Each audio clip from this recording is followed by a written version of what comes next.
বা মফার ইস্যুতে সমন্বয়ের অভাব, এটা কিছুটা হয়। একটা হয় কি, মানে বিশেষ করে আমাদের অঞ্চলে অনেকেই যে বিষয়ে তার কথা বলা উচিত না সেটা বলে বসানো, অনেক সময় এটা হয় কখনো কখনো। ভারতে এমনকি কখনো কখনো এটা দেখা গেছে, ভারতের মতো ম্যাচিওর ডেমোক্রেসিতেও। কাজে এটা এগুলি নিয়ে এত বিচলিত হওয়ার কিছু নেই।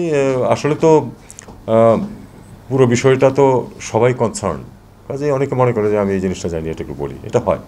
তো এটা নিয়ে এত বেশি বিচলিত আমার মনে হয় আমাদের না হওয়াই ভালো। অফিসিয়াল তথ্য নেই আসলে কামালের রিটার্নের ব্যাপারে, আমার কাছে অফিসিয়াল কোনো তথ্য নেই। বলছেন যে সোশ্যাল মিডিয়ার মাধ্যমে কিছু পরিবর্তন হয়েছে বা সোশ্যাল মিডিয়ার বক্তব্যের প্রেক্ষিতে কিছু পরিবর্তন হয়েছে, অস্বীকার করি না, কিছু হয়েছে। কিন্তু আমরা কিন্তু সবখানেই যে সোশ্যাল মিডিয়াতে কারো বিরুদ্ধে কুৎসা শুরু হলো আর তাকে যে বাদ দিয়ে দিয়েছি তা কিন্তু করিনি।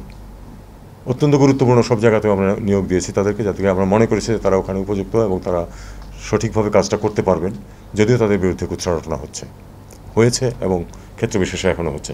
কাজে এটা সোশ্যাল মিডিয়া ইজ এ মানে যে রিয়ালিটি ইন লাইফ।